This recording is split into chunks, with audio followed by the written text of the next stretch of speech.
शेतकऱ्यांच्या प्रश्नासाठी शेतकरी नेते रविकांत तुपकर यांनी आज सिंदखेड इथल्या राष्ट्रमाता राजमाता यांच्या राजवाड्यासमोरून अन्नत्याग आंदोलनाचा हत्यार या ठिकाणी उपसलाय। स्वतः रविकांत तुपकर आपल्या सोबत आहेत, आपण त्यांच्याशी बातचीत करूया। भाऊ, काय सांगाल, आज सिंदखेड येथून तुम्ही अन्नत्याग आंदोलनाला सुरुवात केली, काय मागणी असणार? सोयाबीनला 8,000 रुपये दर खासगी बाजारामध्ये स्थिर झाला पाहिजे, याच्यासाठी डीओसी निर्यात करा आणि खाद्यतेलावरचं आणि इतर तेलावरचं आयात शुल्क वाढवा अशी आमची मागणी आहे। कापसालाही चांगला दर मिळावा, 10 ते 12,000 रुपये अशी मागणी, आणि महाराष्ट्रातल्या शेतकऱ्यांना कर्जमुक्त करा आणि हक्काचा पीक विमा ताबडतोब द्या, व्याजासहित द्या। इतका उशीर झाला त्याच्यामुळे 12-14% प्रमाणे व्याजदराप्रमाणे ते पैसे मिळाले पाहिजे विम्याचे, अशी आमची मागणी आहे। आणि या 2-3 दिवसांत जो पाऊस झाला त्याने जे नुकसान झालं त्याची भरपाई 100% द्या, ही एक मागणी आहे। संत्रा मोसंबीला गळती लागली आहे, त्याचे पंचनामे करून नुकसान भरपाई द्या, धानाला 2,000 रुपये बोनस द्या, अशा जंगली जनावरांचा त्रास होतो शेतीला कंपाऊंड करून द्या, अशा अनेक मागण्या घेऊन आम्ही बऱ्याच दिवसापासून आंदोलन करतोय।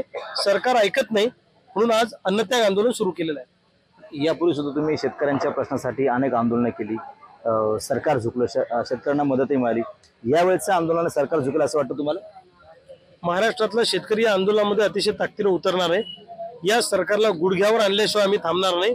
राज्यामध्ये आक्रमक आंदोलन सुरू होणार आहे।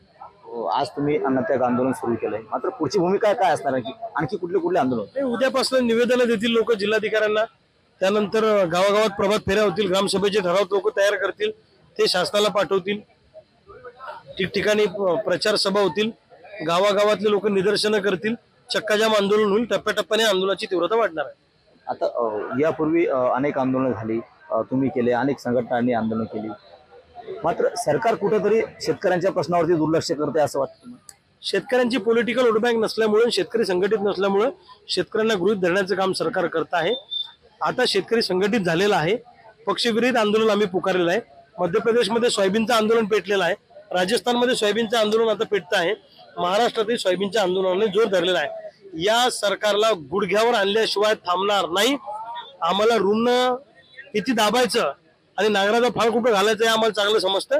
शेतकऱ्याच्या नादाला सरकारने लागू नये। नक्कीच। तर हे होते शेतकरी नेते रविकांत तुपकर। सरकारला गुडघ्यावर आणल्याशिवाय स्वस्त बसणार नाही अशी भूमिका शेतकरी नेते रविकांत तुपकर यांनी आज या ठिकाणाहून घेतलेली आहे। त्यामुळं सरकार या अन्नत्याग आंदोलनाकडे कसं पाहतं याकडे लक्ष लागून आहे। Cameraman Nilesh देशमुखसह Ganesh Solanki, TV9 Marathi, Sindkhed Raja, Buldhana.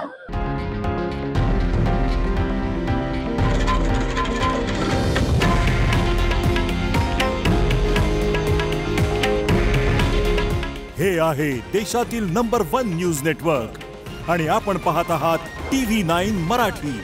काळजी तुमची, हित महाराष्ट्राचं।